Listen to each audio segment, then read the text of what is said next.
Airnav Indonesia memberikan perhatian khusus terhadap 3 bandara di Indonesia terkait dengan cuaca ekstrim selama periode Natal 2024 dan Tahun Baru 2025 atau Nataru.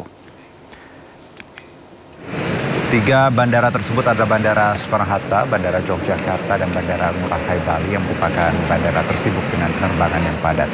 Selain cuaca buruk, Airnav Indonesia juga mewaspadai beberapa wilayah yang terkena dampak abu vulkanik seiring aktifnya gunung berapi di beberapa wilayah seperti Gunung Semeru dan Gunung Lekatobi. Airnav Indonesia melakukan mitigasi dengan berkoordinasi langsung ke BMKG untuk memastikan dan memperbarui informasi mengenai prediksi cuaca buruk yang akan terjadi.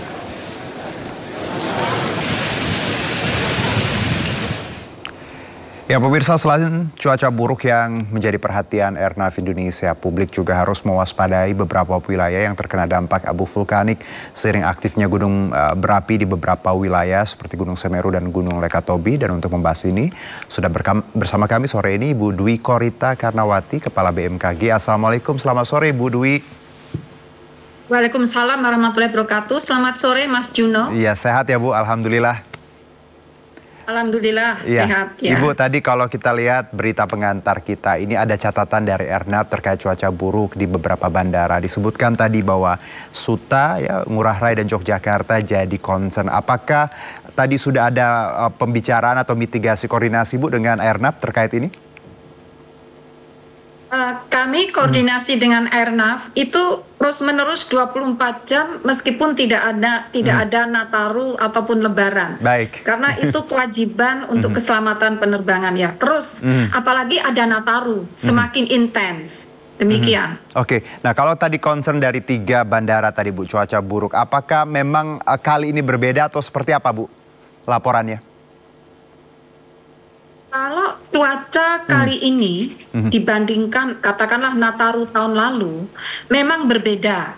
Karena kali ini fenomena di atmosfer ini terjadi beberapa fenomena yang bersamaan pada periode waktu yang sama. Ini kami koordinasikan dengan Airnav sejak November ya.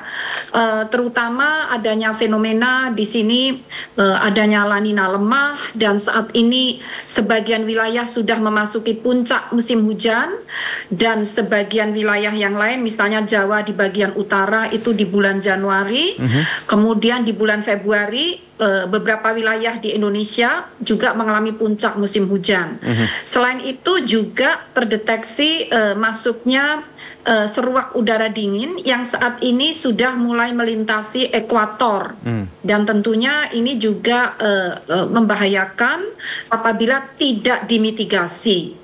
Justru peran Airnav di sini adalah melakukan langkah mitigasi tersebut dan juga bermunculan beberapa bibit siklon yang berdampak pada peningkatan intensitas hujan dan kecepatan angin. Ini kalau untuk penerbangan ya, jadi pembentukan awan-awan cumulonimbus juga meningkat. Jadi itulah yang membuat kami kali ini melibatkan kesiapsiagaan baik dari segi untuk keselamatan penerbangan, darat dan laut. Demikian. Oke, berarti kalau kita lihat tadi Anda menyebut kalau peralihan musim juga tadi memang hujan yang intensitasnya tinggi plus juga efek badai siklon yang memang beberapa waktu lalu kita sempat bahaskan ya Bu, ada beberapa bibit. Jadi memang saat ini badai siklon dan bibit-bibitnya masih ada ya Bu ya, dan kemungkinan sampai kapan Bu? Sebetulnya bibit-bibit yang kita bahas yang lalu itu sudah punah. Baik. Namun selalu lahir kembali, lahir yang lain, bermunculan yang lain. Nah, potensi bermunculannya bibit siklon ini kami mewaspadai hingga akhir dari musim hujan. Baik. Yaitu Maret April ini masih bermunculan. Biasanya kalau di bulan-bulan Desember sampai Maret April itu dari Samudra Hindia di wilayah selatan Indonesia. Namun kali ini tidak hanya di Samudra Hindia saja di selatan Indonesia.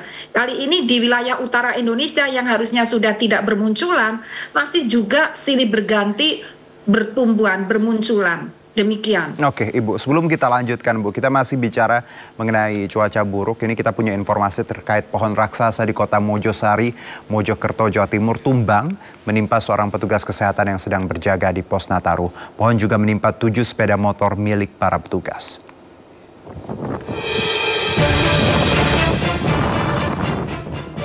Angin puting beliung di kawasan Kecamatan Mojosari, Kabupaten Mojokerto, Jawa Timur menyebabkan pohon beringin raksasa tumbang di Taman Kota Mojosari, tepat di belakang pos Natal dan Tahun Baru Polres Mojokerto.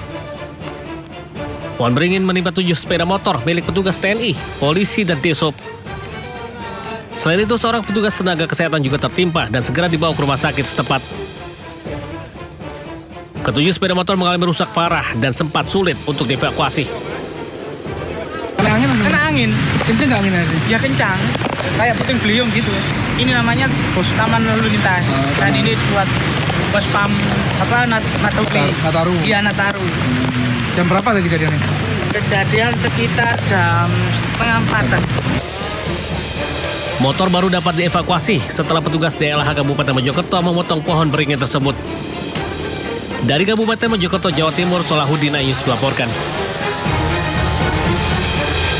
Oke, Ibu Dwi, kita lanjutkan. Kalau tadi kita lihat bagaimana cuaca hujan ini mempengaruhi tadi pohon tumbang ya Bu. Ini juga yang harus diwaspadai karena kalau kita lihat Bu beberapa hari ini termasuk Jakarta, hujannya juga memang kadang berhenti lalu lanjut lagi dan cukup keras anginnya. Apakah ini memang juga sudah di warning dan kira-kira seperti apa Bu warga harus mengantisipasi ini?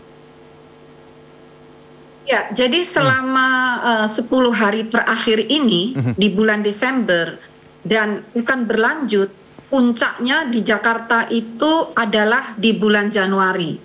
Di bulan Januari intensitas hujan akan semakin meningkat. Nah, dan tentunya itu disertai dengan sering disertai dengan kilat petir ataupun angin kencang, sehingga kami selalu menyampaikan peringatan dini. Bahkan kami berkoordinasi langsung dengan Bapak PJ Gubernur itu sejak awal Desember ya, akhir November awal Desember kami langsung berkoordinasi dan juga tim kami dengan tim Pemprov DKI koordinasi langsung secara teknis di lapangan untuk mengintensifkan peringatan dini, bahkan mitigasinya, langkah-langkah mitigasi, misalnya kalau jaga-jaga kalau nanti ada banjir apa yang harus dilakukan, kemudian juga kalau ada angin kencang apa yang harus disiapkan sebelumnya, misalnya antara lain melakukan pruning atau pemangkasan ranting-ranting yang sudah rapuh, menguatkan tegakan-tegakan. Nah, itu kami secara khusus ada tim yang berkoordinasi gabungan sejak sebelum, bahkan mungkin di bulan November ya atau akhir Oktober itu kami antisipasi hal itu.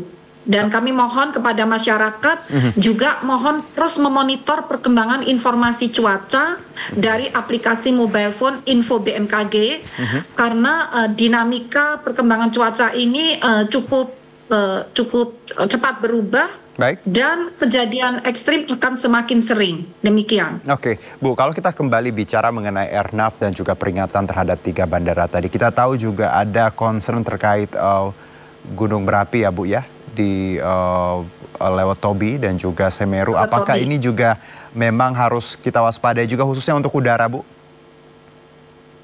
Benar sekali. Kalau untuk penerbangan, kami dengan Airnav dan dengan pengelola bandara, misalnya Angkasa Pura dan juga otoritas bandara, ini melakukan kewaspadaan bersama. Jadi BMKG mendeteksi abu vulkaniknya. Jadi cara koordinasi kami, tugas BMKG mendeteksi abu vulkanik, bertiup ke arah mana, sampai radius berapa, kemudian diputuskan bersama dengan Airnav dan otoritas bandara, pengelola bandara untuk melakukan apakah penerbangan harus ditunda atau bahkan bandara harus ditutup. Tapi kali ini kan nampaknya belum sampai level penutupan bandara ya. Jadi semoga itu tidak sampai meningkat erupsinya sehingga abu vulkaniknya sebar semakin luas dan itu akan membahayakan mesin pesawat. Itulah yang dijaga kenapa penerbangan kalau melintasi abu vulkanik itu terpaksa harus di cancel atau dialihkan jalurnya, atau bahkan kalau abu vulkanik sampai menuju bandara itu juga membahayakan, dan itulah kenapa akhirnya otoritas bandara memutuskan untuk ditutup. Itu semua setelah ada kesepakatan hitungan bersama antara Airnav, BMKG dan pengelola atau otoritas bandara. Demikian cara koordinasinya. Berarti dari yang kita bicara tadi bahwa belajar dari informasi yang kita dapat dan juga kebijakan yang sangat dinamis kita ambili, masyarakat juga diharapkan lebih bijaksana juga menerima misalnya ada delay ataupun mungkin peralihan rute ya Bu ya, karena memang kondisinya ini kita kondisikan dengan hal-hal yang terbaik mungkin ya Bu ya.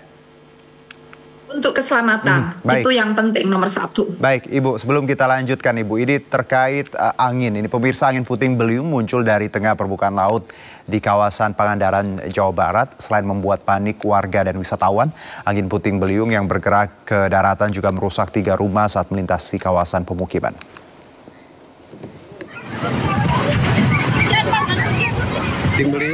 Wisatawan dan warga kampung turis Pamunggaran, Pangandaran, Jawa Barat dikagetkan dengan kemunculan angin puyuh atau angin puting beliung dari tengah laut.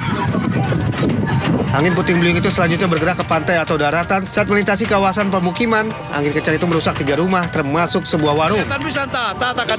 Sejumlah wisatawan yang berada di lokasi kejadian panik dan berlarian menjauhi pusaran angin. Beberapa orang nekat mendokumentasikan fenomena alam ini. Setelah merusak sejumlah bangunan, pusaran angin ini selanjutnya bergerak ke arah utara sebelum akhirnya menghilang. Tak ada korban jiwa dalam peristiwa ini. Warga Pangandaran diimbau agar selalu waspada menghadapi cuaca ekstrim ini. Dari Pangandaran, Jawa Barat, Irfan Ramdiansyah melaporkan. Oke, baik Ibu, kita kembali Bu lanjutkan sedikit bahwa ketika kita bicara tadi Nataru dan juga cuaca yang memang sangat dinamis ini, objek wisata juga harus jadi perhatian ya Bu. Bagaimana concern dari BMKG, tempat-tempat seperti apa saja yang harusnya juga menjadi perhatian kita bersama agar lebih berhati-hati lagi? Yang menjadi concern kami terutama saat ini wisata baik di pantai, khususnya pantai Samudra Hindia di selatan wilayah Indonesia, karena saat ini pantai tersebut terdeteksi dari monitoring kami mengalami gelombang tinggi. Tinggiannya bisa mencapai 2,5 meter. Nah, itu kalau untuk berenang kan bahaya sekali 2,5 meter ya. Nah, bahkan memungkinkan untuk lebih dari 2,5 meter. Kemudian kawasan lereng-lereng gunung. Ini juga perlu diwaspadai, terutama apabila terjadi hujan. Hujan dengan intensitas sedang, bahkan kalau meningkat menjadi lebat dan sangat lebat atau ekstrim. Nah, ini dikhawatirkan berpotensi terjadinya longsor. Dan yang kami juga sangat khawatirkan, itu di bantaran-bantaran sungai, wisata yang ada di bantaran sungai, fakta atau data kami menunjukkan di tempat itu tidak harus terjadi hujan. Beberapa kali tidak ada hujan, tapi tiba-tiba meluncur dengan sangat cepat banjir bandang dengan batu-batu dan pohon-pohon. Karena hujannya ada di daerah hulu. Dan yang deras di hulu, hujan itu meluncurkan endapan-endapan material onggokan longsoran berserta kayu-kayu terseret meluncur ke hilir yang di situ tidak ada hujan. Tempat di hilirnya itu biasanya sangat indah dan ada tempat wisata cottage-cottage. Nah, ini yang perlu diwaspadai. Kemudian di dataran rendah itu terutama untuk yang kawasan rawan banjir, serta di pantai, misalnya pantai utara itu gelombangnya tidak tinggi, namun banjir rob beberapa kali terjadi. Sehingga untuk mitigasinya, BMKG menyiapkan informasi khusus cuaca untuk gelombang di laut, potensi banjir rob itu tanggal berapa saja, kemudian potensi hujan ekstrim itu di kecamatan mana saja. Itu kan nanti kita tahu kecamatannya Cipanas atau Puncak itu kita bisa cek cuacanya hari ini sampai 6 hari ke depan, sehingga masyarakat dimohon bisa untuk mengatur perencanaan. Kira-kira kalau mau ke Cipanas itu tanggal berapa, jam berapa yang aman. Jadi beberapa hari ke depan sampai jam-jamnya itu jam berapa kira-kira hujan akan turun. Demikian. Oke, jadi memang tadi perlu kita riset sedikit ya Bu Il, dengan banyak sekali informasi yang sudah dibagikan BMKG, plus juga tadi tetap waspada. Tapi kalau Ibu sebutkan tadi memang mostly ya kebanyakan wisata alam memang agak sedikit memang punya resiko ya Bu. Jadi untuk masyarakat harus waspada ya, jangan asal pergi tapi juga dengan persiapan seperti itu ya Bu ya. Baik, Ibu Dwi, terima kasih atas waktunya, sehat-sehat Bu, selamat berakhir pekan, selamat beraktivitas kembali. Terima kasih. Sampai jumpa. Sampai jumpa Bu.